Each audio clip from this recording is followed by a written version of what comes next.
Assalamualaikum warahmatullahi wabarakatuh.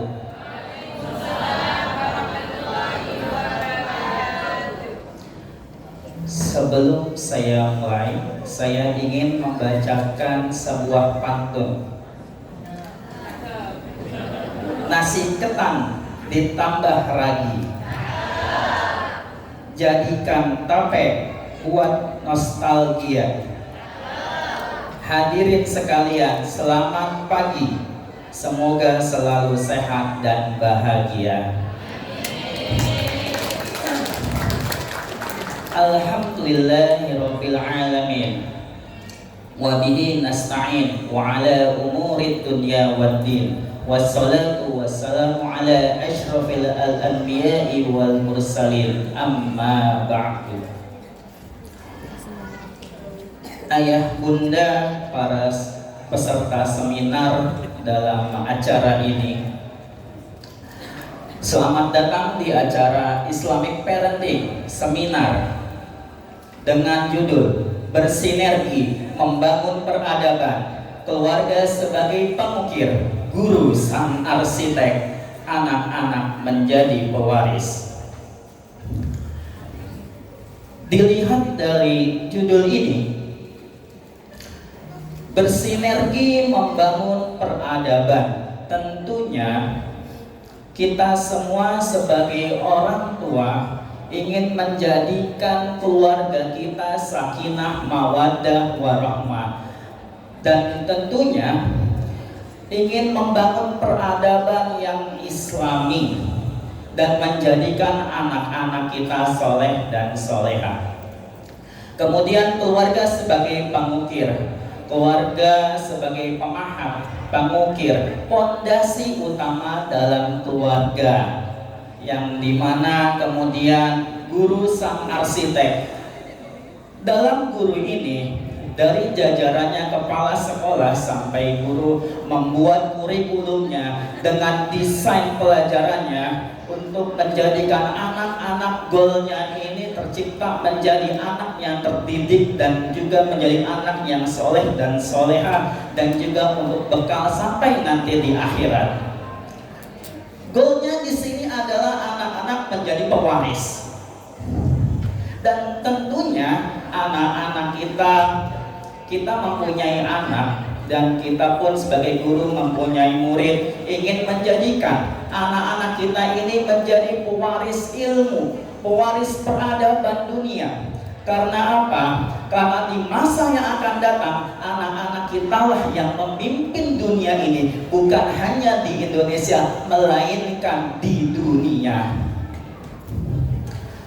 Oleh karena itu, sebelum kita mulai, dimohon kepada para peserta seminar untuk men-silentkan handphonenya untuk kelancaran acara pada hari ini.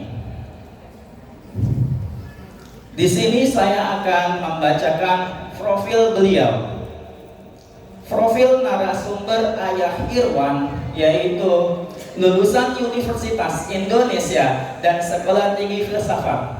Kemudian beliau penulis buku Ayah Ada, Ayah Tiada, dan beliau juga sebagai seorang trainer, inisiator program acara Dai Cilik di TV One dan La TV, pameran Ustadz Rahmat Abdullah sang murabi, dan kemudian beliau juga memperoleh penghargaan dari GIN.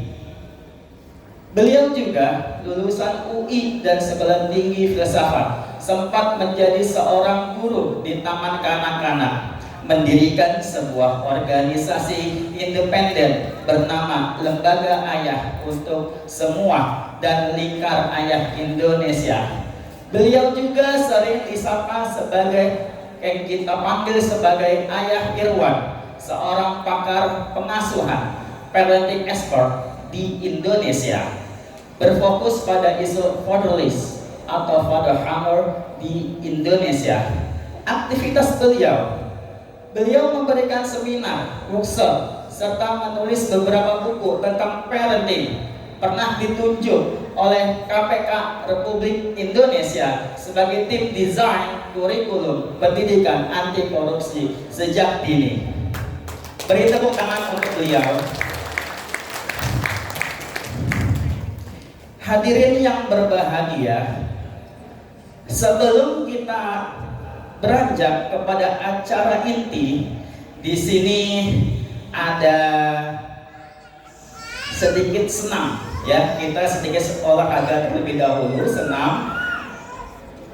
Kepada Mr. Bayu dan Mr. Oji, silahkan untuk menuju ke panggung. Hadirin dimohon berdiri.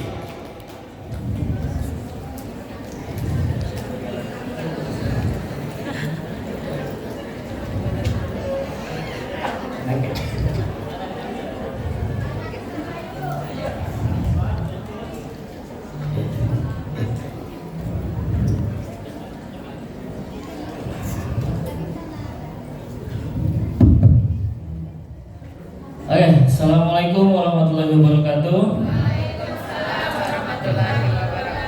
Oke, ayah dan bunda semua, sebelum kita masuk materi, ya kita olah dulu raga kita, ya supaya saat kita menerima materi, ya pikiran kita, raga kita semuanya tenang dan sehat. Betul, Mr. Oji? Lebih fresh katanya. Ayo Mr. Ari, boleh musiknya.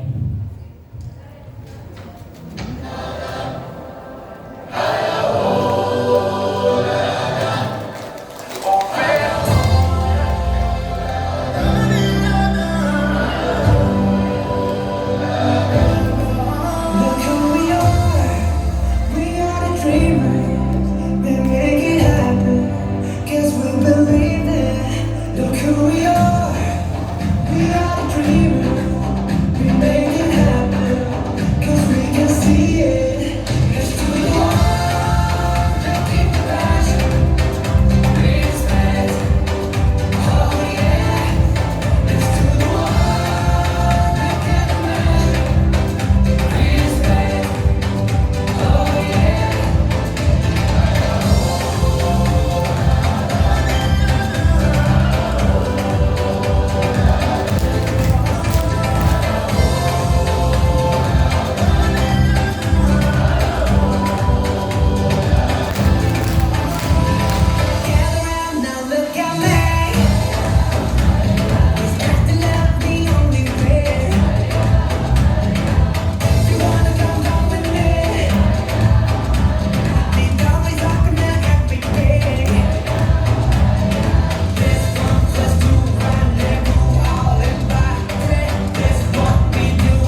Baik,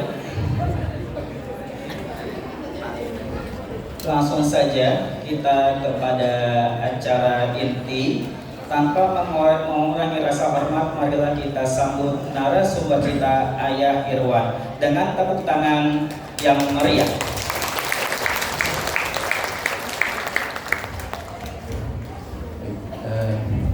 Bismillahirrahmanirrahim. Assalamualaikum warahmatullahi wabarakatuh.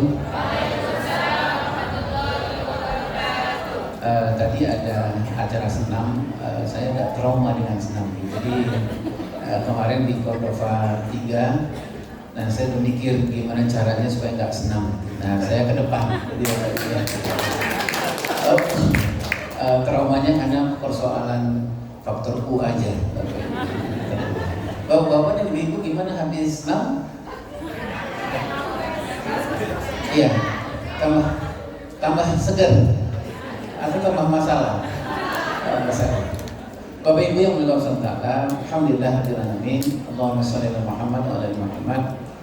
Hari ini kita sebenarnya sejatinya bukan seminar ya, karena memang saya nggak pas untuk memberikan seminar kepada Bapak dan Ibu, apalagi teman-teman di Cordova ini, apalagi Masya Allah, proud of you. Saya sangat menghormati dan mencintai karena Allah.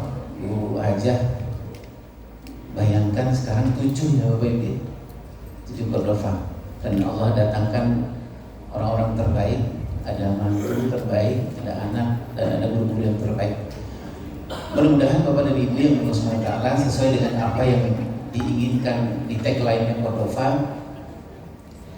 Mudah-mudahan ya Bapak Ibu ya, saya dalam waktu 2 bulan yang lalu lah, sampai 2 bulan lalu sampai sekarang, saya memang dalam habis doa saya menyampaikan doa, mudah-mudahan anak Bapak Ibu yang di Cordova ini nanti sekitar 20 tahun ke depan mungkin bisa jadi sesuai dengan tagline yang Cordova ini. Salah satu mungkin akan menjadi Presiden Republik Indonesia yang hafal Quran, yang hatinya baik, itu Bapak Ibu ya, yang dia mencintai, tidak hanya mencintai dirinya tapi mencintai Allah terlebih dahulu dan mencintai anak-anaknya insya Allah. Ada banyak hal yang mau kita titip sebenarnya. Kenapa saya menyebutkan tadi Bapak dan Ibu, sepanjang pekerjaan saya di dunia pengasuhan ini, saya bantulah di beberapa lembaga negara daerah. Nah, menjadi persoalan paling besar di kita itu sekarang adalah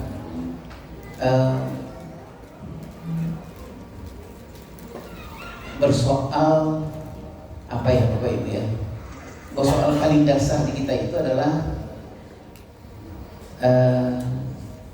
yang paling hebatnya, umur yang paling hebatnya di dalam setiap kehidupan manusia itu, kita tidak terlalu memperlakukan umur yang hebat diberikan Allah itu dengan sesuatu yang hebat. Maksud saya gini Bapak ya, ada seorang namanya James Heckman ya, kemudian dia diganjar oleh dunia sebagai mendapatkan hadiah Nobel.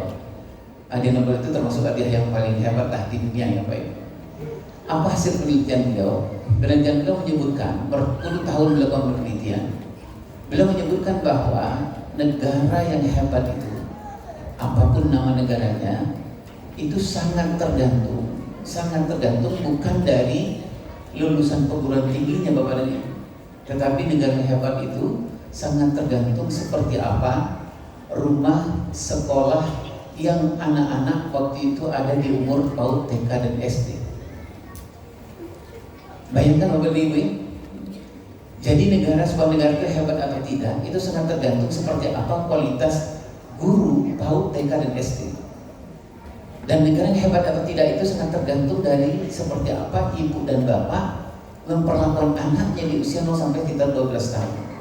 Negara yang hebat itu sangat tergantung dari seperti apa bapak dan ibu di rumah bekerja sama dengan pihak sekolah menghebatkan anak di umur yang tadi saya sebutkan itu. Hari ini ayah dan bunda,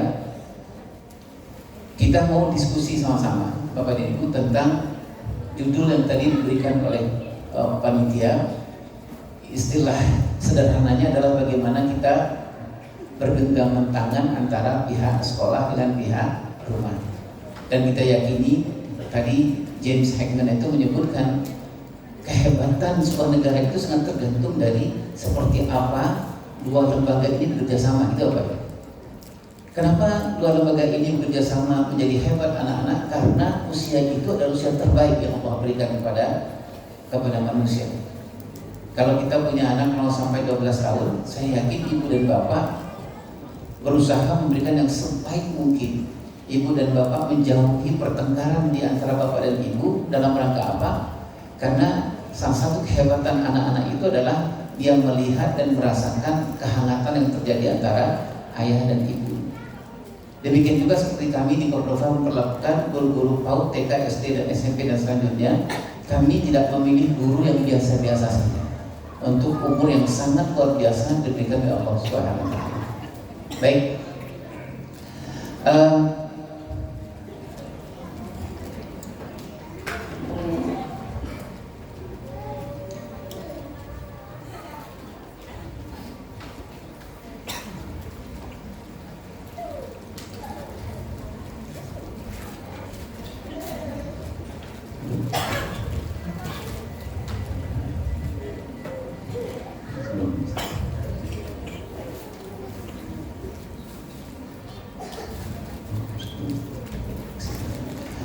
Baik, Bapak dan Ibu yang berkesempatan, kita mulai dengan gambar ini, ya.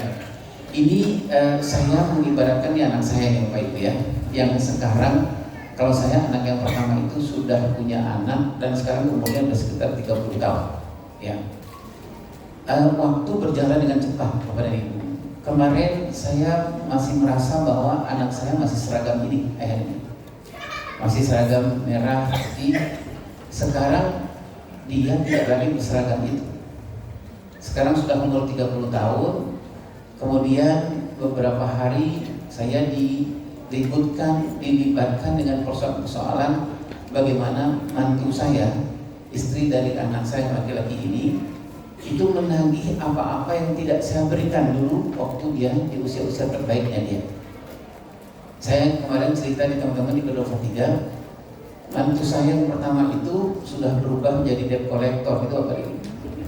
Debt collector maksudnya dia nagih sama saya. Apa yang dia tagih? Apa-apa yang gak saya berikan dulu di usia yang terbaiknya. Di usia terbaiknya, baik di usia 0 sampai 7 tahun, baik usia 8 sampai 15 tahun, baik di usia 15 tahun sampai 21 tahun.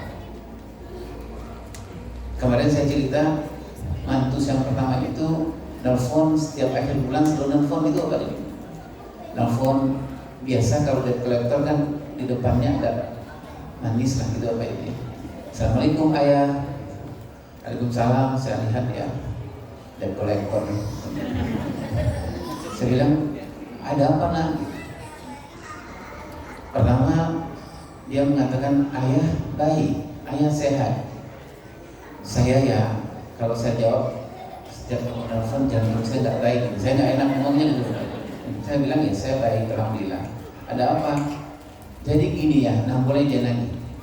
Ya, yang sering ditagih itu adalah persoalan bagaimana anak laki-laki saya ini tidak laki-laki gitu loh Pak. Jadi dia laki-laki secara fisik nggak ada pawangnya, nggak ada tanggung jawabnya gitu Pak. Dia bilang, ayah setiap akhir bulan aku bilang sama suamiku, anak ayah yang gagah itu, sekarang tanggal berapa mas? Anak ayah yang gagah itu jawabnya tanggal 27. Tadi mas lewat dapur nggak? Lewat. Bagaimana kondisi tempat beras kita mas? Kata anak ayah yang gagah itu, beras kita udah nggak ada. Menurut mas bagusnya gimana? Anak ayah yang gagah itu jawabnya, bagusnya gimana ya dek? Apa mau telepon ke ayah aja? Bayangkan Pak ini. Ada banyak sebab, salah satu sebabnya adalah saya secara jujur mengakui di sini kepada ibu, ketika anak-anak di usia 0 sampai 7 tahun, saya hadir secara fisik, tapi saya nggak hadir secara psikologis.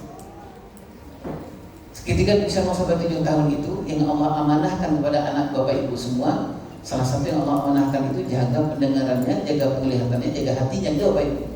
Saya dulu dengan pasangan saya nggak suka baca Al-Quran, sehingga apa yang dia dengar, yang Allah hebatkan di usia 27 tahun, dia nggak sempat mendengar yang baik-baik gitu loh Bapak Ibu. TV nggak berhenti waktu itu, ayah udah, karena saya nggak ngerti apa yang terjadi di masa pendengaran yang terbaik. Nothing yang dia dengar itu apa ya? Yang baik-baik. Kami nggak punya rutinitas baca Al-Quran waktu itu. Pasangan saya dan saya nggak memperbaiki bacaan Al-Quran. Semakin semasa, padahal sebenarnya kebutuhan dia adalah tadi yang saya sebutkan. Allah menyebutkan apa Bapak Ibu? Pendengaran, penglihatan dan pendengaran. Nah, ayah dan bunda, itu terjadi di rumah. Di sekolahan alhamdulillah seperti sekolah Cordova. Guru-guru yang pegang anak-anak SD ke bawah itu salah satunya dari guru-guru yang memang mau tidak mau nggak boleh kalau nggak bagus bacaan Al-Quran itu apa ya? Karena kalau enggak ayah dan bunda di rumah dia nggak dapatkan itu, ayah bunda di sekolah nggak dapatkan itu, terus anak-anak mau dapatkan apa gitu apa ya? Nah itu kita mau diskusikan sekarang Bapak Ibu ya, didiskusikan apa yang akan dilakukan sekolah itu juga dilakukan di rumah. Satu lagi Bapak dan Ibu yang tadi saya sebutkan itu. Jadi ketika anak mantu saya mengatakan bahwa anak saya yang laki-laki itu jawabnya seperti itu, saya tersinggung itu Bapak dan Ibu ya. Seorang yang aktif di dunia parenting, anaknya seperti itu. Saya panggil anak saya bilang, abang itu laki-laki. Abang itu adalah orang yang harus bertanggung jawab. Gak itu jawabannya sebagai seorang laki-laki gitu. Saya ceramah lah biasa Bapak, ceramah. Jadi laki-laki itu ada 7 fitrahnya. Abang itu mau jadi dokter, mau jadi apa saja. Yang paling penting abang punya 7 fitrah itu. Nanti kita lihat kalau Bapak Ibu ya. Habis setengah jam ceramah, kemudian anak saya bilang, udah selesai ya? Gitu. Sudah. Terus anak saya bilang Al-Fatihah. Berarti dia sudah mulai bosan dengerin itu. Saya bilang, Mas mau ngomong apa sama ayah? Anak saya bilang, aku memang senang mau ya setiap istri itu tanya gimana tempat beras, gimana kondisi beras, aku mau jawab sebenarnya. Bagusnya itu jawaban soal laki-laki ini ayah ya, yang aku pernah dengar itu. Oh, kamu tenang aja biar aku untuk jawab. Saya bilang, kenapa nggak jawab itu ke istrimu? Nah itulah yang persoalannya.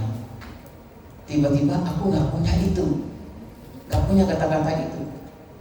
Kemudian saya bilang, harusnya begini mas, ceramah, saya ceramahin. Terus anak saya bilang, harusnya itu di umur berapa ya aku dapatkan itu? Saya bilang, bagusnya mas di umur 9 sampai umur 15 tahun. Itu tugasnya ayah. Di umur 15 tahun tugas ayahnya cuma 2, seperti yang bapak-bapak ibu lakukan di rumah dan di sekolah. Laki-laki kan anak laki-laki, perempuan anak perempuan, dan dia butuh satu coach namanya ayah. Nah, kata anak saya, maaf ayah waktu itu kemana? Itu yang membuat saya nangis Bapak ini. Yang membuat saya, ya Allah, bagaimana saya menjawab pertanyaan Allah nanti kelak kemudian hari itu Bapak Ibu ya? Ada rentang waktu yang menjadikan dia di masa dewasa dia itu nggak bisa apa-apa. Mungkin dia hebat, lulusan mana itu Bapak Ibu. Tetapi satu hal yang paling penting dalam hidupnya itu adalah laki-laki itu dia nggak punya. Dan itu membebani istrinya, membebani anak-anaknya, dan membebani tempat bekerjanya Bapak dan Ibu. Nah alhamdulillah Bapak dan Ibu dapatlah sekolah yang kemudian sekolah itu bekerja sama dengan kami. Yang alhamdulillah di sekolah itu guru laki-laki itu memang dipilih yang laki-laki itu Bapak Ibu. Khusus di usia-usia 9 sampai umur 15 tahun. Begitulah kami lakukan di Cordova. Kami menseleksi guru laki-laki itu dilihat dia punya kelaki-lakian atau tidak. Itu Bapak Ibu. Kalau dia nggak punya kelaki-lakian, mungkin dia bagusnya tenaga admin atau apa gitu ya. Karena usia membentuk itu waktunya pendek Bapak Ibu, hanya 7 tahun saja. Masa-masa kelas 4, 5, 6, 7 ke atas itu. Kalau ayah nggak hadir di usia itu, Bapak dan Ibu, alhamdulillah kalau ada sekolah yang hadir. Yang menjadi persoalan adalah kalau sekolah nggak hadir, guru laki-lakinya, di rumah pun ayah nggak hadir. Apa yang terjadi? Fitnah besar. Apa fitnah besar itu?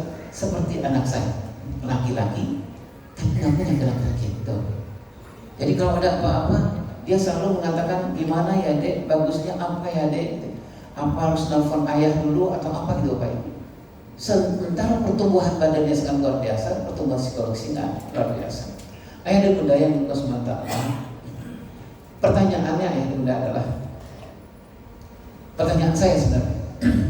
Jadi ketika anak mulai tumbuh ke atas itu, saya tanya sama diri saya, sebenarnya siapa yang ngasuh anak kita ini sebenarnya?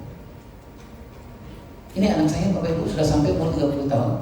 Pertanyaan itu sering bergaul ke diri saya. Siapa sebenarnya mengasuh anak?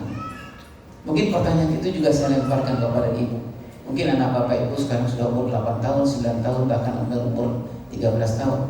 Pertanyaan kita berdua adalah suami istri, sebenarnya siapa yang mengasuh anak kita ini? Gitu. Apakah rumah atau sekolah? Kalau rumah Bapak dan Ibu, saya bertanya sama diri saya, kondisi saya, keadaan saya. Bapak Ibu yang berkonsumsi Allah, 10 tahun kami menikah. Anak satu waktu itu Bapak dan Ibu. Bahkan kalau saya mengatakan rumah yang mengasuh anak-anak, hal yang kecil saja itu kami nggak pernah diskusi. Bapak dan Ibu yang berkonsumsi Allah, apa itu hal kecil? Cara membangunkan anak di pagi hari aja, itu selama 10 tahun nggak pernah saya bersepakat dengan pasangan saya. Kalau saya mengatakan bahwa anak saya diasuh dari rumah itu Bapak, hal yang kecil saja. Rasulullah SAW menyebutkan, ayah dan bunda, hati-hati dengan buang waktu di anakmu, khususnya anak-anak yang 12 tahun ke bawah. Apa waktu yang pertama? Waktu bangun pagi. Yang kedua waktu mau tidur. Kan saya mengevaluasi diri saya pada diri. Jadi saya merasakan sekarang, ya mungkin ada Bapak Ibu yang sama seumur dengan saya. Saya merasakan sekarang hasil di usia 29 tahun, 30 tahun anak-anak. Saya merasakan sekarang bahwa di usia-usia terbaik dia, hal yang kecil saja itu Bapak Ibu. Rumah itu nyaris nothing sebenarnya. Dia hadir ke tempat rumah itu hanya sebagai shelter saja. Saya hadir sebagai seorang fisik saja, seorang ayah. Bahkan hal yang kecil yang saya bilang sama pada ibu tadi itu, membangunkan anak saja, itu baru tahun ke-10 saya duduk dengan pasangan saya. Dan kemudian itu pun disebabkan oleh pasangan saya nanya, Bang, sebenarnya aku pernah dengar bagaimana Rasulullah itu menjaga betul anak bangun pagi. Bapak Ibu sepakat ya, soal bangun pagi ini penting ya, karena kaitannya sama sekolah Bapak Ibu. Anak-anak yang dibangunkan pagi itu, penelitian secara internasional pun menyebutkan kalau dia bangun dalam keadaan safe and secure, aman secara fisik dan nyaman secara psikologis, dia Allah berikan kemampuan yang tadi disebutkan oleh Ustaz oleh Pak Haji, resiliensi itu kemampuan ketangguhan itu selama 9 jam ke depan. Itu anugerah dari Allah gitu loh. Kalau dia dibangunkan dalam keadaan safe and secure. Dan persoalannya Bapak dan Ibu adalah saya 10 tahun nggak pernah duduk, padahal kami bertemu setiap hari 10 tahun. Gitu ya Bunda ya. Kalau saya menjawab tadi, siapa sebenarnya yang mengasuh anak-anak? Kalau saya mengatakan yang saya jawab rumah, saya cek rumah saya. Hanya untuk bangun pagi saya, tidak pernah kita bersepakat. Nah istri saya nanya, Bang, sebenarnya bangun secara Islam itu seperti apa sih? Jangan-jangan selama ini hampir 10 tahun kita membangunkan anak kita nggak jelas gitu. Saya berasal suku yang berbeda dengan pasangan saya itu Bapak Ibu. Ya kalau saya menyebutnya mazhabnya berbeda lah gitu Bapak Ibu ya. Jadi memang cara membangunkan saya dulu waktu kecil dengan istri juga berbeda. Apa yang terjadi ayah dan bunda 10 tahun kami membuat psikologis anak kami yang kami gadang-gadang menjadi generasi robbani itu sebenarnya menghancurkan itu adalah kami. Bayangkan kalau saya datang pagi hari, saya bangunkan dengan cara saya. Kalau istri datang dibangunkan dengan cara seperti istri. Kalau istri dari Solo Bapak dan Ibu, Solonya dalam, Solo yang paling dalam itu Bapak ya. Dan beda sekali dengan saya Bapak Ibu. Jadi bedanya siang dan malam lah ayah bunda. Nah ayah dan bunda yang Allah SWT, itu hal yang sederhana. Kalau saya menjawab itu adalah rumah yang membangunkan itu. Belum lagi hal-hal yang lain Bapak dan Ibu, seperti misalnya bagaimana mendisiplinkan anak. Kemudian belum hal yang lain-lain. Saya nyaris tidak punya buku tahap perkembangan di dalam mengasuh anak. Saya nggak punya manual booknya. Bapak Ibu, ini tadi sedikit ada masalah, ayah bunda ya, tapi kemudian diperbaiki oleh guru. Jadi ini nggak bisa dioperasikan kalau nggak ada manual booknya, betul Bapak Ibu? Nggak akan bisa. Ini saja Bapak dan Ibu, hal yang teknologinya nggak perlu terlalu canggih. Ini bisa dioperasikan kalau kita mengetahui manual booknya. Ini persoalan anak. Saya jujur ayah dan bunda adalah hampir 10 tahun pernikahan itu dititipkan anak oleh Allah SWT, tapi saya nggak punya manualnya. Saya Bantulah dulu Bapak dan Ibu di sebuah lembaga di negara kita yang urusan dengan narkoba. Kami pernah dulu bertemu dengan seorang bandar yang kalau berhubungan dengan anak-anak muda itu sangat luar biasa. Anak muda itu dekat sekali dengan dia. Tapi singkat cerita ya dan adalah saya curiga, ini kenapa ya si bandar ini kok sama anak muda itu dekat sekali. Cara duduknya, kemudian cara berkomunikasinya, bagian mana yang dipegang oleh bandar itu dia tahu sekali. Sama seperti bapak-bapak, kalau anak-anak yang kelas 4 SD ke atas itu, bapak-bapak khususnya megang anak laki-laki dan perempuan itu kan berbeda ya, karena ada titik yang berbeda di anak laki-laki dan anak perempuan. Sama seperti guru-guru kalau memperlakukan anak kelas 4 ke atas kan berbeda sekali dengan memperlakukan anak kelas 3 ke bawah. Nah Bapak dan Ibu, si bandar itu sederhananya dia punya 7 sertifikat internasional soal parenting. 7 sertifikat internasional. Saya pernah sangat emosi dekat dengan si bandar itu. Saya bilang, kamu ini terlalu serius menghancurkan anak kami, sementara kami nggak serius mendidik dan hebatkan anak kami. Dia punya Bapak Ibu, punya bagaimana menghadapi anak remaja, dan dia baca bukunya. Dia punya 7 sertifikat internasional. Terakhir, ketika saya bilang, kamu ini siapa? Dan dia bilang, masa ayah Iwan lupa sama saya? Saya bilang, saya nggak kenal sama Anda. Dia bilang, terakhir kita ketemu di Singapura kan ayah Iwan, waktu kita sama-sama ngambil sertifikat bagaimana ayah ngomong dengan anak laki-laki. Saya tiba-tiba ingat itu Bapak Ibu, bahwa kita pernah satu pelatihan dengan dia di Singapura waktu itu, dan dia ini adalah peserta terbaik yang dipilih oleh lembaga waktu itu. Bayangkan dia punya 7 saja. Ayah bunda. Nah, baik. Ayah bunda yang berkesempatan. Yang kedua, kalau kita mengatakan bahwa anak kita diasuh oleh sekolah ayah Irma, ayah bapak ibu boleh cek. Sekarang boleh cek, searching bapak ibu ya, namanya Global Parent Survey, sebuah survei internasional yang banyak betul diminati oleh negara-negara khususnya. Apa survei Global Parent Survey itu? Indonesia diposisikan nomor 2 setelah India, gitu Bapak. Apa itu posisinya? Ditanyakan waktu itu oleh orang Global Parent Survey ini ke orang tua di Indonesia, kalau kamu mengajarkan Al-Quran, mengajarkan ibadah, mengajarkan sholat, mengajarkan akidah dan lain-lain, siapa yang mengajar ke anak? 85% orang tua Indonesia menjawab sekolah. Kita nomor 2 tuh ayah. Nomor 2. Kalau ditanyakan siapa yang akan mengajarkan adab kepada anakmu, siapa yang mengajarkan kecerdasan emosional ke anakmu, empati, kontrol diri dan lain-lain, itu 85% orang tua Indonesia menjawab sekolah. Jadi ayah dan bunda, kalau kita mengatakan bahwa sekolah yang mengajarkan itu kepada anak-anak kami, mari kita cek juga Bapak dan Ibu, apakah benar sekolah mengajarkan yang tadi disebutkan, yang diserahkan oleh orang tua itu? Mengajarkan soal Al-Quran, mengajarkan soal itu. Tidak semua sekolah ayah dan bunda yang mengajarkan. Ayah dan bunda yang berkata SWT. Jadi sebenarnya siapa yang mengajar dan mengasuh anak kita? Ini lebih banyak evaluasi ke saya Bapak Ibu. Kalau rumah tidak optimal seperti saya, dan kemudian sekolah juga saya nggak tahu. Saya masukin anak saya ke sekolah, dulu yang penting itu bagi saya adalah saya nggak melihat seperti apa kompetensi guru itu Bapak Ibu. Ibu-ibu dan bapak-bapak kalau masukin anak ke sekolah kan salah satu yang ibu bapak tanya adalah soal kompetensi guru kan ayah bunda ya. Kenapa? Karena persoalannya bapak harus bekerja sama untuk melibatkan anak. Atau ayah dan bunda yang mereka semata anak kita sebenarnya diasuh bukan oleh rumah dan bukan juga oleh sekolah. Bisa nggak kira-kira itu terjadi? Bisa nggak kira-kira apa? Bisa nggak anak-anak kita zaman sekarang ini diasuh oleh bukan rumah sebenarnya dan bukan sekolah, tapi diasuh oleh medsos, gitu Bapak Ibu? Bisa? Bisa kan? Bisakah anak-anak kita bersikap Bapak dan Ibu itu seperti dia diajarkan oleh rumah dan sekolah, atau sebenarnya tidak diajarkan di rumah, tidak diajarkan di sekolah, tapi dia bersikap, attitude-nya dia mengambil dari medsos? Bisa nggak Bapak Ibu? Dari influencer. Saya alhamdulillah Bapak dan Ibu di dalam bulan-bulan terakhir ini diamanahkan oleh Allah SWT membantu menangani anak-anak remaja yang bunuh diri. Bapak Ibu ya, di Indonesia ini kalau ditanya ke 1 juta anak muda-muda di Indonesia, kalau kamu ada persoalan mentok dalam hidupmu, kamu apa yang kamu lakukan? Separuh dari mereka memilih bunuh diri, Bapak Ibu. Jadi kemarin itu saya tangani lah sekitar, bukan tangani, saya temani anak-anak berkasus yang bunuh diri. Sekarang ini anak Bapak Ibu, yang terakhir saya tangani, saya izin dengan pihak sekolah dan orang tua murid. Ada anak SMP Bapak Ibu.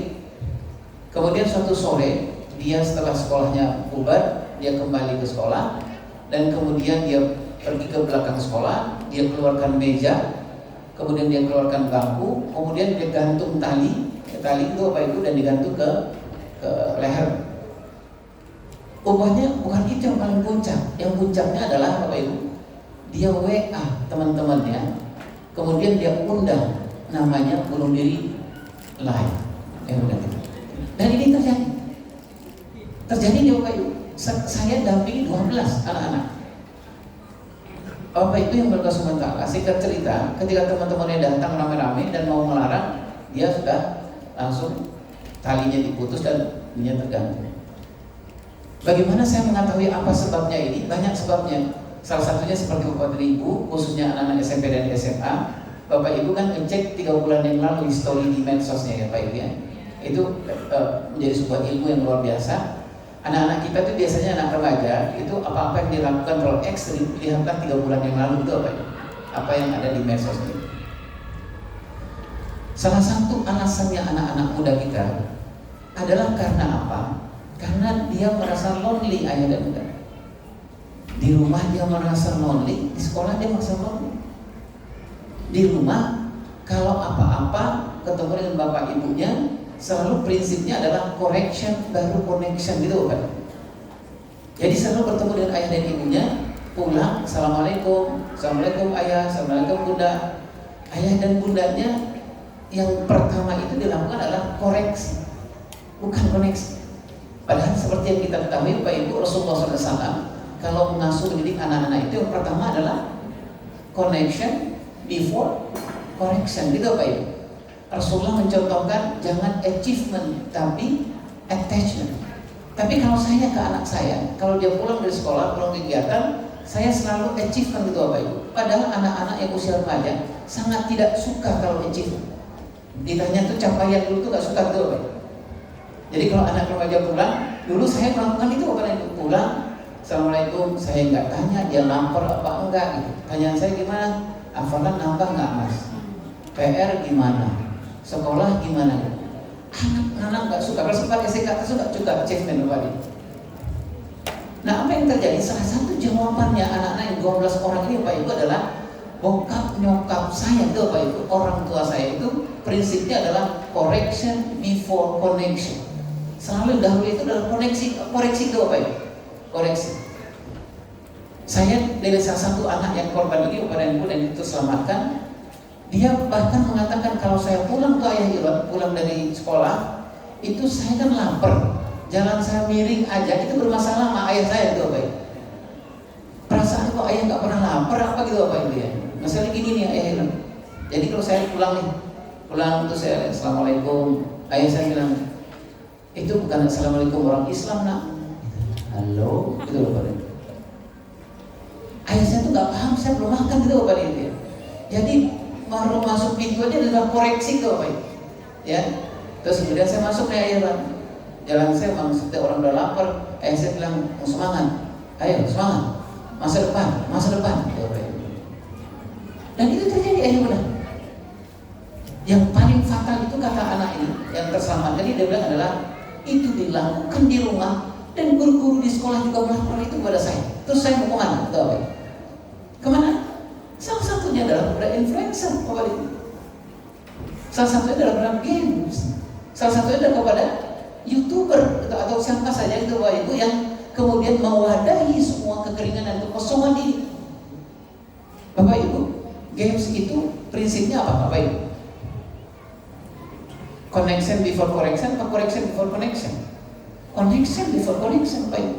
Games itu intinya adalah Bapak Ibu, alhamdulillah dulu salah satu menteri di Kominfo saya bantu beliau untuk Bapak Ibu dengan tim yang lain. Kita melakukan penelitian di sebuah negara yang banyak produksi games untuk anak Indonesia. Apa yang mereka pikirkan pertama itu bukan teknis main games. Mereka pikirkan pertama itu adalah bagaimana caranya menarik perhatian, gitu Bapak Ibu. Pengasuhan itu kan perhatian, betul Bapak Ibu. Pengasuhan itu intinya kan perhatian. Nah perhatian itu direbut oleh orang-orang luar. Kenapa? Karena di rumah nggak ada perhatian, di sekolah nggak ada perhatian itu banyak di games. Bapak Ibu, kalau anak-anak yang tadi muncul ke depan, Bapak Ibu, terutama yang tadi memimpin lagu, Bapak Ibu, kalau ada yang punya yang Bapak dan Ibu, habis ini menurut saya pol-polan memberikan apresiasi ke anak-anak yang depan tadi.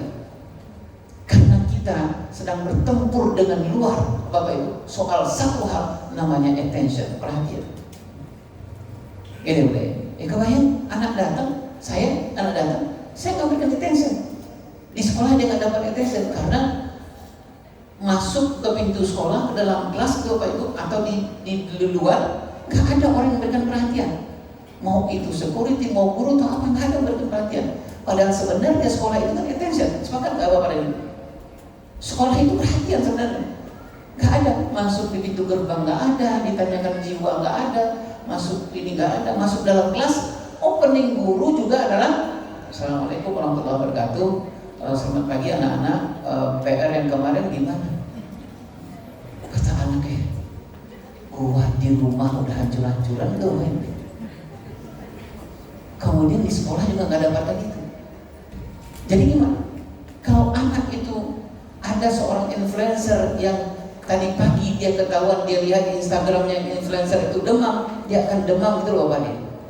Tapi kalau bapaknya demam 2 hari, dia nggak ngerasa demam, enggak ya enggak. Saking persoalannya sedang berbisnis soal attention gitu. Kita sedang berjual beli soal attention. Ya, nah, baik. Ayah dan bunda yang Allah Subhanahu wa taala, ini data sederhana saja. Bapak Ibu mungkin sudah dapatkan ini, sudah dapat di mana-mana. Ini soal attention. Ya.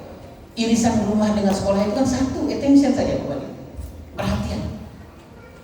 Kenapa anak-anak senang di Cordova ini? Karena yang pertama dimunculkan oleh guru-guru atau orang di Cordova ini adalah attention. Itu Bapak Ibu. Ustaz Kadru senang banget dengar anak-anak, itu attention. Ada anak-anak masuk Ustaz Kadru gitu, nggak ditegur pun nggak apa-apa, nggak ada SOP-nya gitu Bapak Ibu. Tapi kan kita sebagai seorang yang sedang berbisnis attention itu Bapak Ibu ya, mau tidak mau kita merekayasa gitu ya, merekayasa ketemu dengan anak.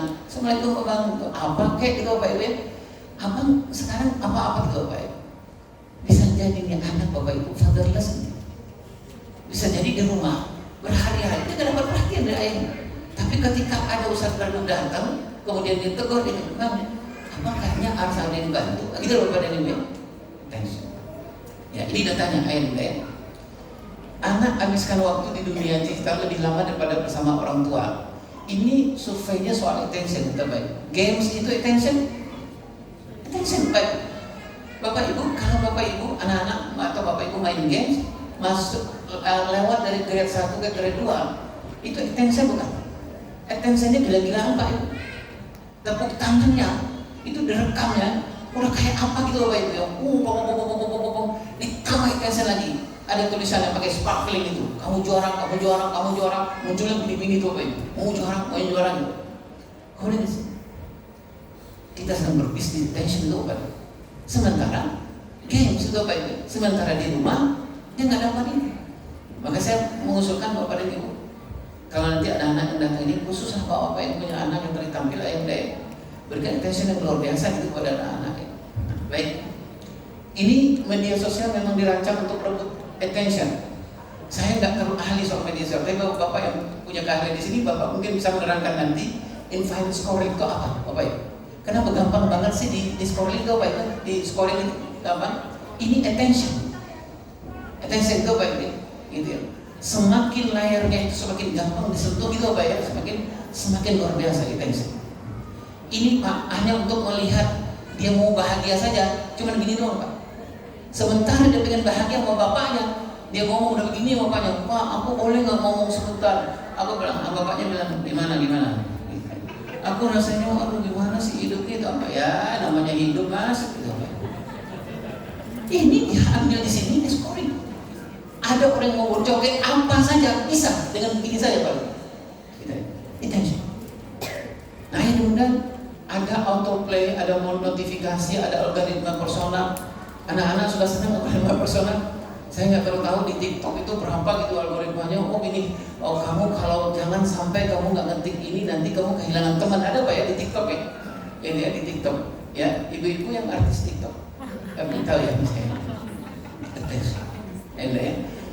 Influencer lebih dipercaya daripada orang tua. Benar nggak nih Pak? Konten kreator itu banyak Pak Ibu. Tapi banyak juga konten kreator yang sesat itu Pak Ibu ya. Yang sebenarnya nggak ada datanya tuh Pak Ibu. Tapi dia menampilkan yang luar biasa. Dan anak-anak kita karena kekeringan persoalan ini, anak-anak kita akan mengambil ke sini. Ya, ada konten kreator yang boleh ke sana. Kalau lu nggak suka sama bokap nyokap lu, ngomong aja gitu Bapak Ibu ya. Itu kan di Amerika Bapak, nggak bisa kita lakukan di sini. Sementara anak-anak menonton di situ, dia kering dari keteladanan, dia ambil keteladanan ini. Maka Bapak dan Ibu kadang-kadang hidupnya, maupun dan Bapak Ibu ya, kita hidup yang serba kekurangan. Tapi gaya anaknya gaya anak Amerika gitu Pak. Ngomong sama bapaknya ngomong apa gitu, gak ada attitude, gak ada apa. Apa persoalannya? Karena memang persoalan attention itu direbut oleh influencer. Ayo enggak. Ini rata-rata anak-anak remaja buka ponsel sekali sudah ya Pak Ibu ya. Nah apa yang harus kita lakukan? Siapa yang sebenarnya mengasuh anak-anak kita ini? Kalau saya bilang Pak, pilihannya nggak banyak. Take it or leave it. Nggak ada pilihan lain. Sepakat Bapak dan Ibu. Pilihan Bapak dan Ibu dan saya, cuman Bapak ambil dan bikin attention atau leave it. Bapak. Banyak banget orang di luar sana, di luar sekolah, di luar rumah kita ini yang akan merebut persoalan itu. Setuju Bapak dan Ibu? Tadi sudah ada datanya. Ya. Terutama buat ayah-ayah, karena saya lebih banyak urusan dengan ayah Bapak dan Ibu ya. Kehadiran ayah hari ini menurut saya sangat luar biasa. Mudah-mudahan ini kehadiran ayah dengan kehadiran yang sukarela, tidak dalam kondisi diancam, gitu ya. Karena saya pikir, ya, baik. Ayah dan bunda, berarti kita sepakat bahwa anak-anak kita diasuh di oleh dua lembaga ini. Sepakat Bapak dan Ibu? Rumah dan sekolah. Artinya kita memang harus saling menikah dua Bapak Ibu antara rumah dan sekolah. Ada perjanjian-perjanjian yang kita bikin dengan rumah dan sekolah ini. Kalau saya ibaratkan Bapak Ibu, kalau ada sekolah yang tidak mengadakan soal parenting, soal seminar itu, menurut saya wajib orang tua murid demo menurut saya. Iya, karena nggak mungkin. Tadi Pak Haji mengatakan nggak mungkin sekolah saja, nggak mungkin Bapak Ibu. Karena sekolah itu terbatas. Satu kelas itu misalnya 20 orang, 24 orang. Sementara anak kelas 4, 5, 6 pendekatannya nggak bisa masif Bapak ini. Pendekatannya sudah mulai personal. Makanya guru-guru kelas 4 SD ke atas, kelas 4 ke bawah itu, kelas 4 ke bawah itu sangat gampang kami opening ini. Assalamualaikum warahmatullahi wabarakatuh. Apa kabar anak-anak? Alhamdulillah. Oh, itu seneng kan anak Bapak Ibu. Tapi kalau anak SMP, anak SD kelas 4, 5, 6 SMP, SMA ke atas, kalau saya mengatakan begitu, apa kabar bahwa anak-anak semua?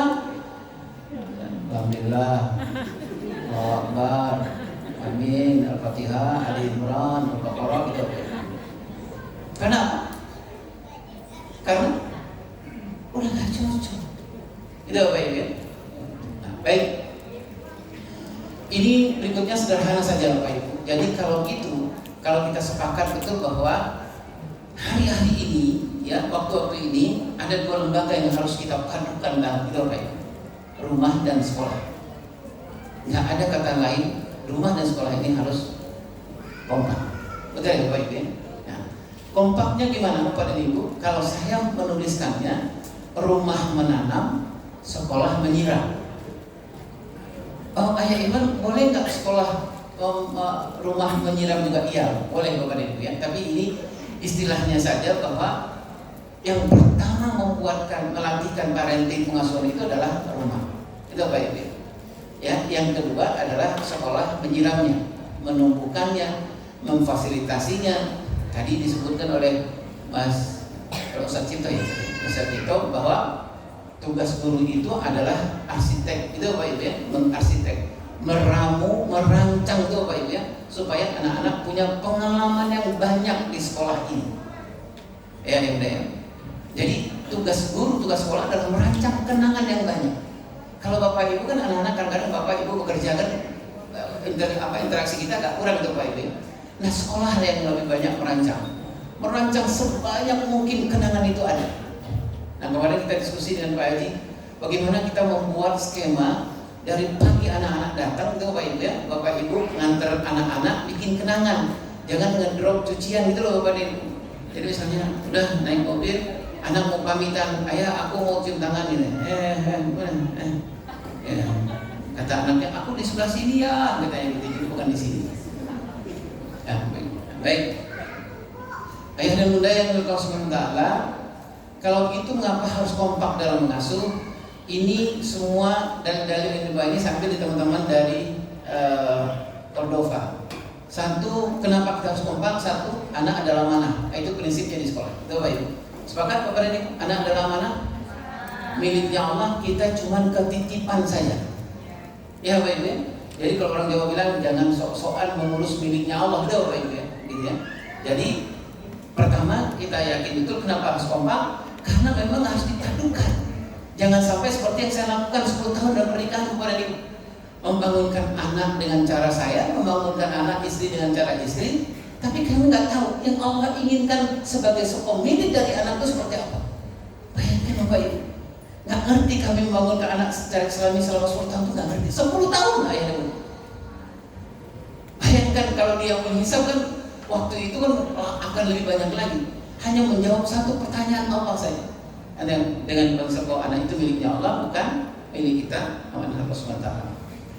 Allah mengingatkan kita seperti ini ayah dan bunda, janganlah kamu khianati Allah dan Rasulnya, dan janganlah kamu khianati amanah Allah dan Rasulnya. Amanah Allah dan Rasulnya itu salah satunya adalah anak, betul ya Bapak Ibu? Itulah sebabnya kenapa Bapak Ibu sering duduk mau tidur, Bapak Ibu pegangan tangan dulu sebelum tidur. Kita ngomong dulu, gimana bang, gimana ayah, gimana papa. Hari ini aku sebagai seorang ibu menurut ayah, aku sudah amanah belum untuk menjalankan. Bapak Ibu sering ngomong gitu ya, berdua ya, sebelum tidur. Iya, saya tahu itu Bapak Ibu, saya tahu.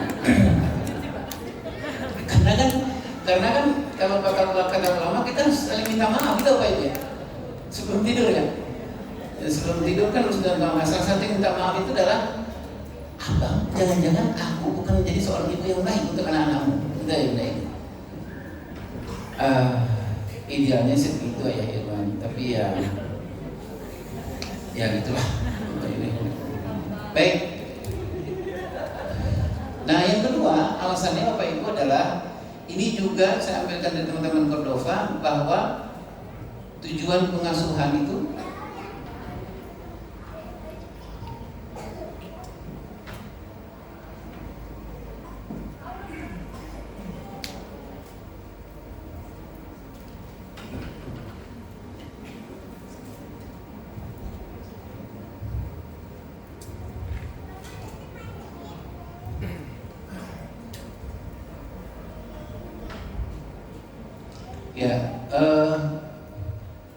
sepakat ya Bapak Ibu ya. Ini sih yang mendasar ini sepertinya ya. Tujuan kita ngasuh anak-anak salah satunya adalah untuk mengantisipasi yang Allah sebutkan di An-Nisa ayat 9 ini. Jangan melahirkan anak-anak yang lemah gitu Bapak Ibu. Jadi target kita mengasuh anak-anak apa? Kerjasama dengan Cordova adalah supaya anak-anak menjadi anak yang tangguh. Nah yang tangguh tadi seperti Pak Haji bilang, umur biologisnya itu, umur psikologisnya itu harus lebih matang dari umur biologisnya. Gitu Bapak Ibu. Kalau kami di Cordova contohnya gini, itulah sebabnya kami kenapa guru kelas 4 SD ke atas tidak lagi memuji anak-anak bapak dan ibu.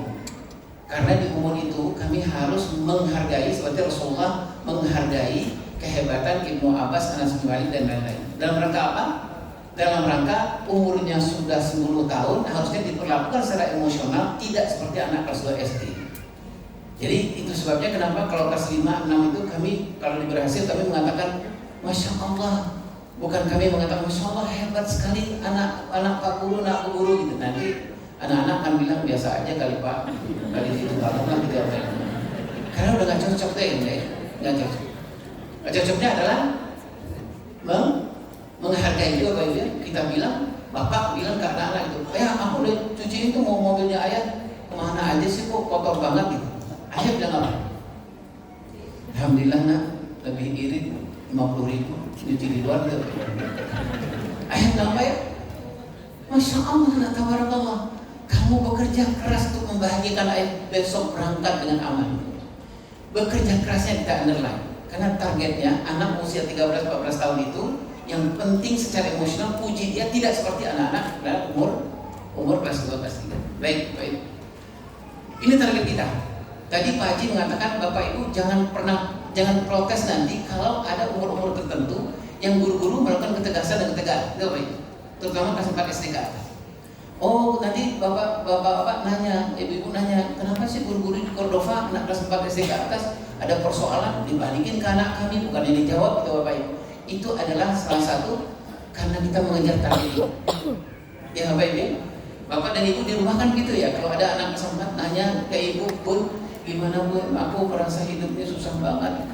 Rasanya aku pengen mengakhiri hidup ini. Gitu. Udah jawab apa? Aku ikut. Udah jawab apa? Udah jawab? Anak-anak itu dibalikin ke dia gitu Pak Ibu. Memang merasa hidup ini memang berat Bang. Tapi menurut Abang bagusnya gimana? Itu Pak. Kenapa kita ngomong gitu? Karena di umur itu, umur kelas 4 SD ke atas itu, Bapak dan Ibu pertemukanlah Bapak Ibu, pertemukanlah dengan anak Bapak Ibu 14 dunia yang tidak seolah-olah. Pertemukan dia dengan kecewaan, pertemukan dia dengan kekhawatiran, pertemukan dia dengan ketakutan. Bapak Ibu jangan dihandle ayah. Kalau dia bilang sama ayah, ya aku tadi sekolah dibully. Ayah walaupun apa gitu, gagah atau apa gitu, ayah jangan mengatakan, nah kamu konsentrasi belajar biar ayah ngurus tentang pembulian. Selesai Bapak Ibu, tapi tidak baik untuk anak-anak di masa depan. Tidak baik. Baik. Ayah dan bunda, kenapa kita harus kompak? Ini mungkin juga sudah Bapak dan Ibu sudah sangat paham bahwa kompaknya suami istri itu salah satu adalah perilaku dan emosi anak stabil. Benar nggak Bapak Ibu? Kita coba ya, misalnya nggak bertengkar sepekan aja Bapak Ibu ya, anak-anak nggak lebih stabil gitu ya. Ini pengalaman pribadi saya aja Pak. Kalau kita sepekan itu selalu perang dingin atau apa gitu, anak-anak nggak stabil tuh emosinya. Bapak Ibu ya, anak-anak udah gitulah ya. Kemudian yang kedua adalah buruknya kalau pengasuhan bersama itu, kalau buruk anak-anak akan gampang cemasnya dan kemudian ada beberapa hal yang lain. Baik.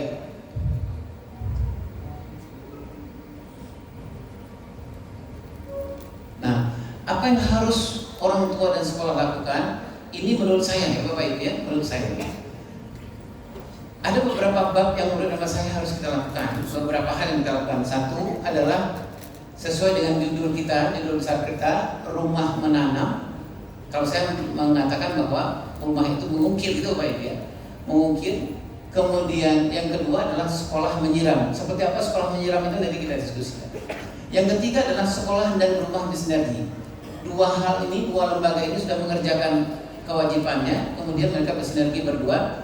Yang keempat yang paling luar biasa, Allah yang menumbuhkan. Karena itu adalah prinsip dalam pengasuhan kita. Prinsip dalam pengasuhan kita dalam Islam apa Bapak Ibu? Do the best, let Allah finish it. Itu Bapak Ibu ya. Tugas kita hanya ikhtiar saja. Hasil kita serahkan hanya kepada Allah. Nah, baik. Tapi sebelum ini ayah dan bunda, sebelum kita bicarakan 4 bab tadi itu, ada kata para ulama memenuhi 3 syarat utama antara rumah dengan sekolah. Ini nggak bisa tidak, ini nggak ada bergennya ya. Satu adalah menyamakan prinsip pengasuhan. Karena ini prinsip itu nggak bisa negosiasi. Saya waktu yang lalu saya nyoba kalau apakah prinsip yang berbeda itu akan mengakibatkan fatal atau tidak. Saya tinggal di daerah Pondok Ranji Bapak Ibu di Tangerang Selatan. Saya coba buktikan prinsip itu penting. Saya coba naik angkot, ya saya stop angkot. Kemudian angkotnya berhenti. Saya nggak langsung naik, saya muter ke arah sopir. Gitu. Dan sopirnya kaget. Dia bilang, Pak, sono, pintu sono. Gitu. Iya sebentar. Jadi sopir, saya nanya sama sopir, Bang, Abang kalau narik angkot ini prinsipnya apa? Kata sopir, gila kalau orang ya. Gitu. Tapi dia ngeliat ke saya, emang kenapa? Nggak saya mau nanya prinsip abang apa? Sini saya ya, gimana ya? Kalau ada gas sama rem saya jalan. Dia bilang gitu. Saya ambil tangan sopir itu, saya genggam tangannya. Prinsip kita sama. Saya naik ya. Coba kalau dia bilang prinsip abang apa? Yang penting ada gas, nggak naik saya. Bapak ya, ini soal sederhana. Apalagi persoalan yang nanti akan Allah tanya tanggung jawab kita, gitu Bapak Ibu. Kalau nggak sama prinsip antara suami dengan istri, nggak sama prinsip dengan rumah dengan sekolah, mau sehebat apapun pelatihan parenting, mau sehebat apapun teaching skill, prinsipnya nggak sama, bentrok Bapak Ibu. Nah itu yang pertama. Kalau dalam konteks terbentuk aulad ada 14 prinsip yang Bapak Ibu harus duduk dulu, ngomong berdua. Nah kalau kita sudah sama prinsipnya, Bapak Ibu datang ke sekolah. Nah ada 14 di sekolah, gimana gitu Bapak Ibu ya. Nah yang kedua adalah menyepakati pola. Pola itu cara ngasuh anak tuh ya. Saya sederhana 0 sampai 7 tahun kita mau ngapain, 9 sampai 15 tahun kita mau ngapain, gitu ya. Nah yang ketiga adalah sama jalankan roadmap pengasuhan. Ini persoalan mengasuh anak laki-laki dan mengasuh anak perempuan itu, gitu ya, kesepakatannya. Baik. Ini yang 14. Saya bacakan sederhana saja ya Bunda ya. Ini yang harus, kalau saya, pengalaman saya Pak Ibu, keteledoran saya dalam mengasuh itu adalah karena saya nggak memulai dengan prinsip ini. Saya dengan pasangan saya, contoh, anak-anak adalah takdir Allah, bukan pilihan kita. Ya, anak itu amanah yang wajib ditunaikan. Itu prinsip. Jadi saya pernah bermasalah dengan pasangan saya. Ketika istri saya nanya, abang, menurut abang anak itu amanah atau bukan? Saya bilang, oh, iya amanah. Amanahnya apa aja? Saya sebagai suami, saya akan habis-habisan soal uang. Kamu jangan pertanyakan kehebatan saya nyari uang itu apa nih? Untuk hidup, makan, anak-anak kamu saya jangan. Kemudian istri saya mengatakan, yang lain bang, amanah yang lain. Apa yang amanah yang lain? Saya bilang gitu. Soal spiritual anak gimana kan? Kan kita udah pilih sekolah, ya baik. Nanti soal anak mencontoh sholatnya gimana bang? Gampang lah, bang guru TPA ada, saya bilang gitu. Kata istri saya, susah bang kita urus anak sama-sama. Kenapa? Saya bilang gitu. Karena secara prinsip kita nggak sama. Akhirnya mudah. Rupanya dulu saya berprinsip adalah saya laki-laki hanya cari uang tuh baik. Jadi ketika dulu persoalan ketika anak laki-laki saya dulu umur 7 tahun 8 tahun, karena prinsip saya hanya nyari uang tuh Bapak Ibu. Saya nggak tahu bahwa anak laki-laki umur 7-8 tahun itu, anak laki-laki itu puncak perkembangan spiritual di tahap perkembangan yang pertama. Allah berikan kemampuan pada anak laki-laki di umur itu, dia mampu membedakan mana benar, mana salah, mana atas, mana bawah, mana di samping, mana kiri, mana kanan. Secara agama kita, apa tugas laki-laki yang bernama ayah saya Bapak Ibu? Salah satu tugasnya adalah ayah mencontohkan kepada anak umur 8 tahun itu, laki-laki khususnya, yang benar seperti apa, yang salah seperti apa. Itu ayah. Itulah sebabnya saya dikatakan oleh istri saya, bang kalau abang punya anak laki-laki umur 8 tahun ini, abang sholat subuh jangan di rumah lagi tuh Bapak. Kenapa Bapak? Kenapa?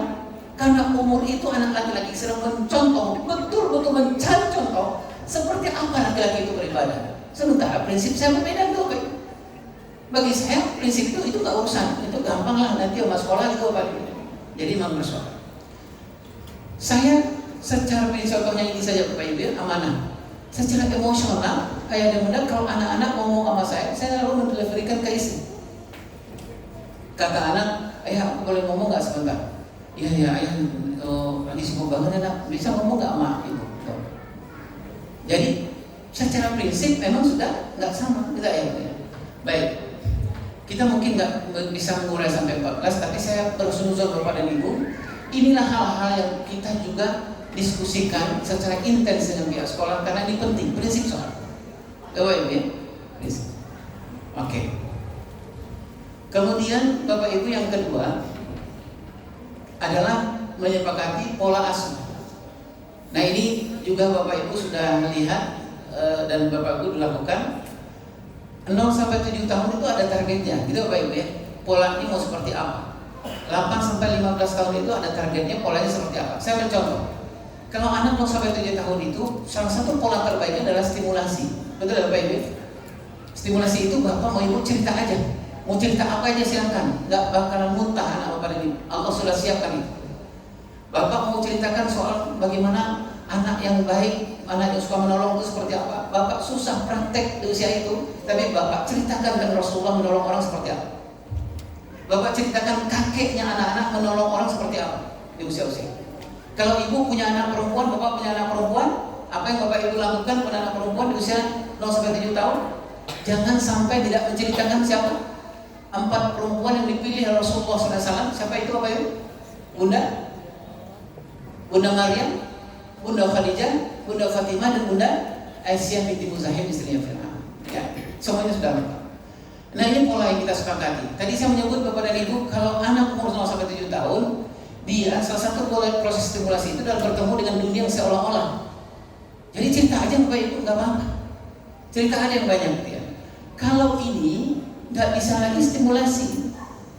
Anak-anak di usia 8, 9 sampai 15 tahun, dia harus pertemukan dengan dunia yang tidak seolah-olah. Itulah sebabnya tadi Pak Haji mengatakan, ibu bapak jangan kaget kalau anak-anak kelas 4, 5, 6 itu kalau ada masalah kami balikkan ke dia, betul Pak. Karena setiap prinsip apa tadi? Dia harus pertemukan dengan dunia yang tidak seolah-olah. Kalau dia bilang, wah bapak, aku kenapa ya begini tuh? Bapak gak usah jawab, begini ya caranya begini kan. Bapak bilang balikkan ke dia. Karena ini Bapak dan Ibu polanya. Kalau kita nggak lakukan ini, ayah dan bunda Allah SWT, nanti ketika dia umur 15 tahun ke atas, dia kosong dengan ini gitu Bapak. Gak banyak kenangan yang dia dapatkan gitu ya.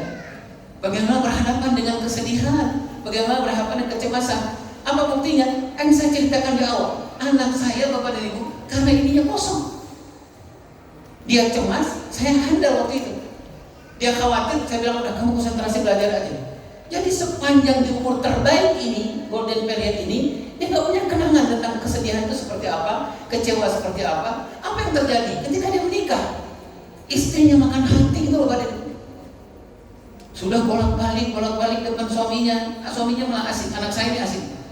Malah anak saya bilang, gak pusing bolak-balik. Kata istrinya, bang, abang gak peduli wajah udah hampir mati.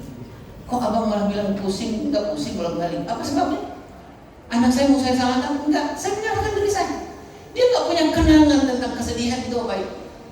Dia gak punya kenangan orang sedih itu seperti apa. Gak ada kenangan di bawah sadarnya dia itu apa itu. Karena pola saya gak seperti itu. Yang menjadi parah lagi pada diri itu adalah di rumah gak dapat kenangan itu, di sekolah dia gak dapatkan itu. Jadi itu yang tadi saya sebut, sekolahnya tidak menjadi arsitek itu apa itu, tidak merancang anak-anaknya akan berhadapan dengan banyak persoalan di sekolah. Jadi apa yang terjadi? Ini menjadi loss Bapak dan Ibu. Ini menjadi kosong usianya. Ketika dia hidup di usia itu, badannya bertambah besar, tetapi apa yang terjadi? Tadi yang saya sebut Pak, orang sedih Bapak dan Ibu. Sedih, misalnya gini, ini contoh real Bapak Ibu.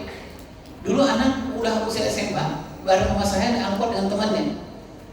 Naik angkot, sudah naik angkot di depan itu ada nenek-nenek Bapak Ibu. Nenek itu sudah sangat sepuh dan dalam keadaan yang sangat miskin. Kering kurus lah Bapak Ibu. Saya duduk, anak saya temannya Bapak Ibu. Perjalanan sekitar 10 menit, anak saya bilang sama temannya, kamu lapar gak? Kata temannya, dia lapar banget. Dia ambil kue di tasnya dan dia makan. Saya nangis Pak, saya sesek. Saya bilang, ya Allah ya Rabbi gitu. Saya bilang, Mas, saya bilang, kenapa ya? Kenapa? Ayah pengen. Ya. Apa yang terjadi Pak? Saya jadi pengakuan ini, saya mohon kepada Allah sebentar, saya diampuni gitu loh Pak Ibu. Saya minta sama sopir, Pak berhenti. Saya bilang gitu. Teman saya bilang, anak dan teman saya bilang, kita kan belum sampai, turun saya bilang. Saya bilang sama anak dan teman saya, kamu nggak lihat nenek yang di depan kamu tuh nggak lihat seperti apa? Anak dan teman saya, anak dan teman-temannya bilang, emang kenapa nenek? Biasa aja. Ya Allah, saya nggak hadir di usia ini Bapak ini. Nggak hadir di usia ini. Saya ada tapi saya nggak ada sebenarnya. Jadi anak-anak berayah ada tapi berayah tiada gitu Bapak. Saya jalankan peran saya sebagai seorang pencari uang tuh Bapak Ibu ya, untuk makan dan minum. Tapi saya nggak mengasah, memberikan kenangan yang baik tentang persoalan spiritual. Jadi anak-anak nggak ada di bawah imprinnya itu. Orang sedih seperti apa gitu Bapak? Orang kecewa seperti apa? Jadi ketika dia menikah, istrinya kecewa, malah dia nanya gitu, nggak pusing bolak-balik. Kata istrinya, oh, hati abang terbuat dari apa? Dan dia nanya juga dari apa ya gitu Bapak? Panjang banget sih. Baik, ayah bunda, ini pola. Dan pola ini menurut saya juga harus kita diskusikan dengan lembaga kita, dengan sekolah juga Pak ya. Kenapa nanti Bapak dan Ibu di usia ini anak laki-laki harus dilaki-lakikan? Karena memang Allah berikan fitrah ke laki-laki itu menonjol di usia ini. Fitrah keperempuan menunjuk juga usia ini. Baik. Nah ini yang juga harus kita kerjasamakan soal roadmap. Roadmap itu adalah bagaimana mengurus anak laki-laki, bagaimana mengurus anak perempuan. Bapak Ibu sudah sangat paham ya, fitnah yang besar sekali terjadi di negara kita ini adalah anak laki-laki kita yang usia 16 sampai sekitar 19-20 tahun itu kecenderungan untuk menjadi homo itu termasuk 10 besar di dunia itu. Jadi badannya laki-laki, tapi dia nggak punya 7 ini. Kenapa nggak punya 7 ini? Saya contohnya, Bapak ini. 7 ini saya nggak latihkan itu pada anak saya. Ambil contoh ubudiyah ini. Ubudiyah itu di usia-usia 8 sampai 15 tahun ini harusnya fitrah ubudiyah ini apa ini? Anak laki-laki nanti kelak pada hari dia menjadi seorang insinyur, manajer, super GM dan lain-lain. Kalau dia berhasil, orang mengatakan, "Bapak hebat sekali ya."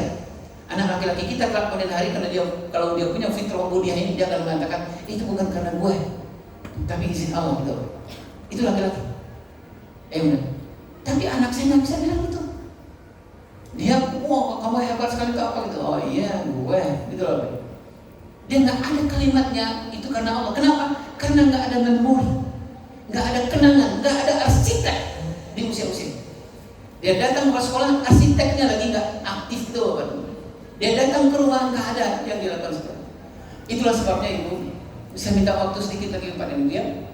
Ini di usia 0 sampai 7 tahun itu kenapa Ibu memuji anak laki-laki? Kenapa ayah memuji anak laki-laki? Ayah jangan sampai tidak menyebutkan atas izin Allah. Gitu Bapak Ibu. Misalnya gini, anak laki-laki Bapak Ibu bilang, "Ayah, aku tadi 0 sampai 7 tahun. Aku tadi di sekolahan kata Bu Guru pintar sekali menggambarnya." Bapak dan Ibu kan akan memuji gini, "Masya Allah, tabarakallah, nak, kamu hebat sekali menggambar, koma, atas izin Allah." Kenapa Ibu Bapak menyebut atas izin Allah? Karena 20 tahun ke depan, waktu dia menjadi seorang gubernur, menjadi seorang bupati, menjadi seorang manajer, menjadi seorang yang super hebat itu, orang bilang, "Hebat sekali Pak Bupati." Anak laki-laki kita akan mengatakan, "Bukan karena aku atas izin Allah." Sepakat ya Bapak Ibu? Nah ini yang harus kita sepakatkan ya. Baik. Gimana Mas Cipto? Aman? Aman? Ngomong hidup aja. Gak usah saya takut ketiduran gitu maksudnya. Ketiduran. Iya. Baik. Atau scroll dulu apa gitu. Ini anak perempuan. Ya Bapak Ibu ya, sepakat. Ini kita bicarakan dengan pihak rumah dan sekolah. Nah baik. Kalau waktu juga habis bilang ya. Ya. Nah sekarang kita baru masuk ke bab satunya. Jadi kenapa 3 syarat ini jadi sangat penting? 3 syarat ini Bapak dengan Ibu, saya dengan istri harus duduk tuh Bapak Ibu. Karena apa tadi? Segala sesuatu karena ada prinsip yang harus sama. Bapak Ibu kalau kita berjalan, Bapak Ibu bernikah berdua, kalau prinsipnya nggak sama, apa yang terjadi? Sedunia tapi nggak sesurga, serumah tapi nggak sejiwa. Betul Bapak Ibu? Jadi ketemu setiap hari, setiap fisik, jiwanya udah nggak ketemu. Kenapa jiwanya nggak ketemu? Karena prinsipnya kita nggak sama. Ya Bapak Ibu, kenapa kita harus saya Bapak Ibu yang menjalani rumah tangga itu? Pernah saya mengalami menjalani rumah tangga itu dengan pasangan saya, acting, Bapak Ibu, acting beneran. Jadi pura-pura bahagia, pura-pura sakinah. Kalau pergi kondangan itu saya banding istri saya, Bapak Ibu. Istri saya bilang, "Kenapa Bang tumben gandeng? Nanti ketemu sama ketua DKM." Nanti ketemu apa? Kata istri saya, "Abang nggak lelah acting." Kalau orang-orang semacam Dude Herlino atau siapa itu semakin bagus actingnya, rekeningnya nambah Bang. Kalau kita acting terus, asam urat berpotensi naik, asam lambung naik, kemungkinan untuk ini tinggi. Gitu ya. Nah baik. Apa yang kita lakukan di rumah? Saya banyak sekali kita lakukan di rumah. Saya mencatat 2 saja Bapak Ibu. 1, rumah menanam nilai. Orang tua pengukir pertama melalui kata teladan setiap hari. Betul Bapak Ibu? Pihak sekolah apa kita? Kita ya Bapak Ibu ya? Kita ya. Anak terlebih dahulu pertama kali belajar di rumah sebelum ke sekolah. Apa yang dipelajari anak pertama di rumah itu? Ada 5. 1, soal spiritualnya. Yang tadi saya sebutkan itu. Contoh apa Bapak dan Ibu? Ketika ibunya hamil dia di umur hamil tua saja, umur 7 bulan, 8 bulan, 9 bulan, ibu kan sudah mengajarkan persoalan spiritual, betul lah Bapak Ibu? Ya, ibu-ibu yang hamil tua itu kan sering gini ya Bapak Ibu ya. Kalau bolehnya setiap parenting itu skin test Bapak Ibu, jadi kulit berapa kulit ya Ibu. Ibu kan sering gini, perlu gitu ya. Ya Allah, nah Allah tuh maha besar ya nak. Ngerti nggak anak kita? Nggak ngerti. Tapi potensi embrio telinga sudah ada, gitu Bapak Ibu. Ya, jadi memang ayah dan bunda itu rumah, nggak mungkin diajarkan oleh sekolah. Ya, baik. Ada emosional, ada intelektual, itu rumah, semuanya rumah. Ya, awalnya dari rumah. Baik, ayah dan bunda, yang kedua, rumah membuka fitrah. Sepakat Bapak Ibu, Allah memberikan fitrah kepada kita, kepada anak kita. Sepakat, mau anak mau lahir dimanapun, kulitnya mau seperti apapun, negara apapun, sepakat gak Bapak dan Ibu bahwa Allah berikan fitrah yang sama pada anak ini? Mau anak berkebutuhan khusus, istimewa atau apa, Allah memberikan fitrah yang sama. Sepakat Bapak dan Ibu? Ya, kemampuan fitrah apanya? Fitrah dia fight, fitrah dia untuk peduli dengan orang, fitrah yang lain. Allah memberikan yang sama. Tugas rumah adalah membuka cangkang potensi itu, fitrah itu. Bapak Ibu, salah satu contohnya adalah ibu bapak kalau anak bilang, bunda belum minum ya, aku ambilin minumnya. Itu ditugaskan Allah sama kita apa? Membuka cangkang fitrah yang Allah berikan itu. Itulah sebabnya kenapa bunda tidak mengatakan ya taruh situ, jatuh, hati-hati, Kenapa kita mengatakan itu Bapak? Apa yang kita katakan? Masya Allah ya anaknya, kamu peduli sekali dengan bunda yang haus. Peduli itu fitrah bukan Bapak? Anak Bapak Ibu nanti bapak pulang dari bekerja, tiba-tiba anak yang 0-7 tahun datang, ujuk-ujuk datang itu, ya aku bantu ya nyuci mobil, kayak gitu ya Pak. Apa benar dia mau nyuci mobil kita? Enggak Pak, repotin malah. Tapi sebenarnya apa yang diinginkan? Dia hanya ingin mengatakan gitu, ya kita udah gak ketemu 9 jam loh, 9 jam fitrah tuh nganggur, boleh gak ngomong satu sama aku ini seperti apa? Kan itu diinginkan, baik. Hanya diinginkan satu kalimat saja, ayahnya mengatakan, Masya Allah makasih anak, kamu anak yang suka menolong. Fitrah bukan? Gitu. Ibu lagi goreng tahu, sekarang apa ya? Tahu lah ya, paling gampang ya, goreng tahu. Anaknya datang, Bun, aku boleh nggak bantu goreng tahu?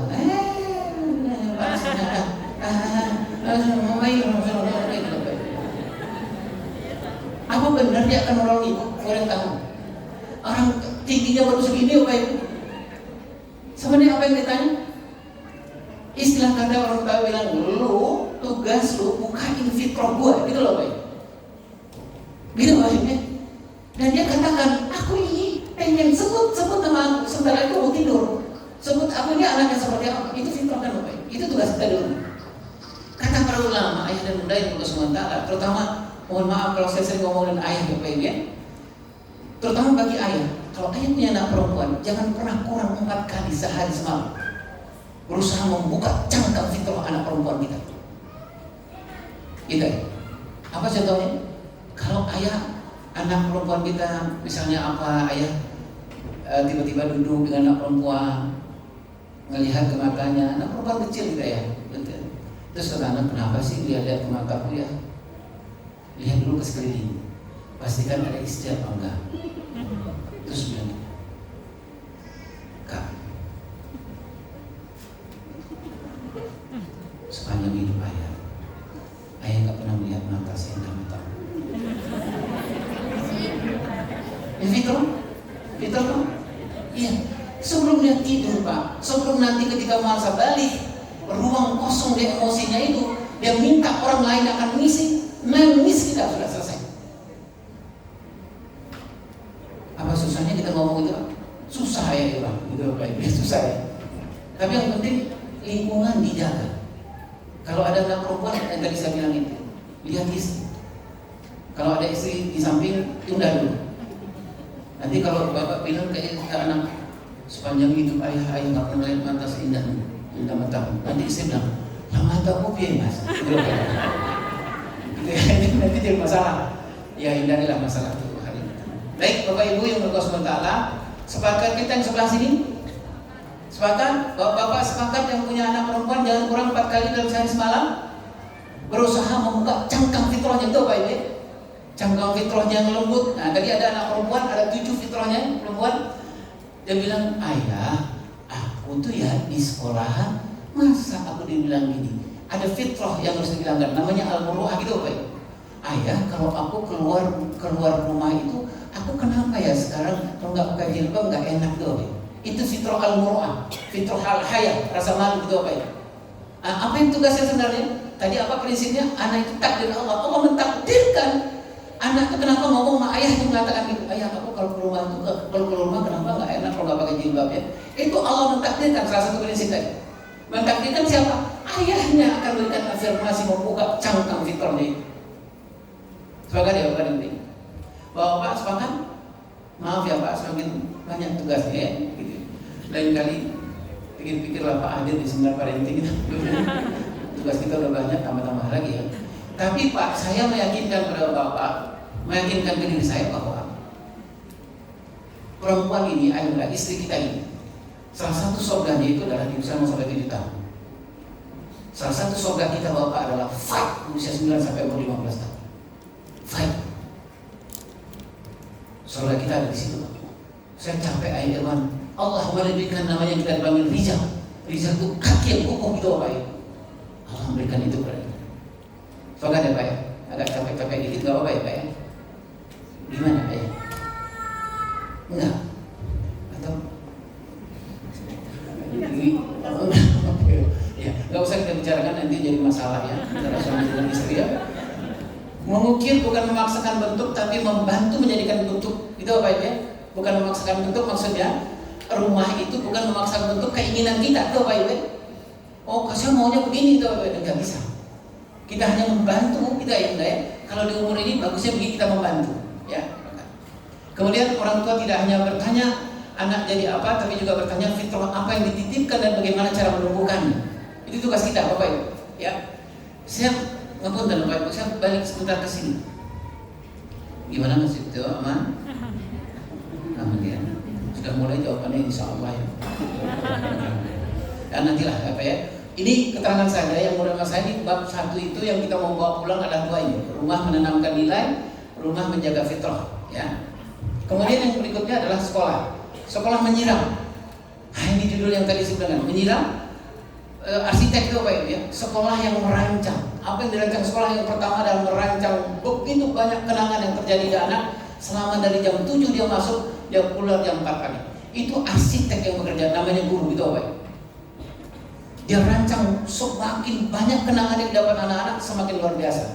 Bapak Ibu mudah-mudahan sepakat bahwa anak-anak mungkin akan melupakan apa yang kita katakan, apa yang dikatakan gurunya, tetapi dia akan nggak pernah melupakan kenangan bersama gurunya, kenangan bersama orang tua. Betul ya Bapak Ibu? Ayah, Barack Obama itu mungkin saya sudah pernah cerita di sini. Barack Obama itu pernah di waktu konferensi pers waktu dia di periode yang pertama di konferensi pers, kemudian dia bilang sama wartawan, saya mau konferensi pers gitu ya. Kata wartawan bilang, kok cepat banget Pak Presiden? Oh kan belum rapat dengan kabinet. Enggak, saya nggak konferensi soal policy. Tapi dia bilang, saya akan konferensi soal kenapa Barack Obama yang setengah badannya ini ada muslimnya, badannya ada hitamnya, kenapa dia ada di Gedung Putih? Itu yang dia bilang. Nah kemudian wartawan tanya, kenapa Pak Presiden? Dia menyebutkan yang saya sebut dengan kenangan itu. Yang menyebabkan saya bisa menjadi nomor 1 di Amerika Serikat ini adalah dia bilang dulu ada satu waktu ketika saya SD ada seorang guru